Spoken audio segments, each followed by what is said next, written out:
Since November 2022, generative AI has taken the world by storm, with people on social media sharing examples of everything the chatbot can do, from creating stories to images to travel planning to even computer coding. Don't miss out on stories that matter to our community. Subscribe to GTA Muslims Today for powerful conversations, local Muslim voices, and perspectives you won't see anywhere else. AI has changed the way so many of us live our daily lives. However, how healthy is our AI use?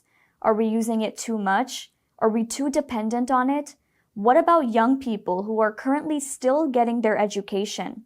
How does this affect their long-form development? I got a chance to speak to Matthew Johnson, who is the Director of Education for Media Smarts, speaking about how youth can use AI more responsibly and use it more as a learning tool instead of using it to do all their work for them. I think there's definitely a risk that people are trusting more in AI than they should.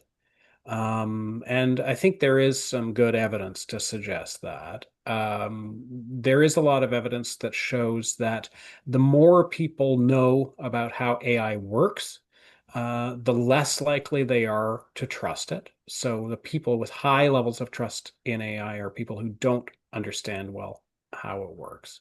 So what's combined with that is that there's increasing evidence that one of the reasons why people like AI tools is because they tend to give clear and unambiguous answers, and also because they are quite good at intuiting what we want to hear and telling us that. So they feed our confirmation bias. So when you put all that together, there is good reason to think that young people who are growing up using AI tools and who are not receiving instruction in how to use these tools critically and effectively are going to be in an even worse position than kids who are currently using search engines. In this new age of information, we are taking in constant content all the time. This has not only been proven to destroy our attention span, but also change the way we take in information. When it comes to learning and developing critical thinking skills, how does generative AI play a role in how we pertain information online? There are ways that we can construct prompts to get better responses. So actively asking the AI to make sure they give multiple sides, asking them to identify the weight of evidence for each position. Even just asking them to consider multiple answers is sending a signal to them that you're actually not looking for a particular answer. You're actually trying to find out a range of information, and they will respond in that way. You can also ask follow-up questions. The first prompt doesn't have to be perfect.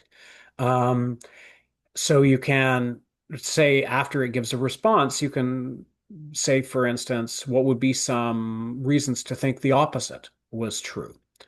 You can ask it to give sources. Now, some of these chatbots increasingly do give sources and links. So as our expert source says, AI needs to be used more responsibly, and it is our duty to make sure we are always fact-checking what it is telling us and to not rely on everything it says as truthful. For GTA Muslims Today, I've been your host, Elia Batul.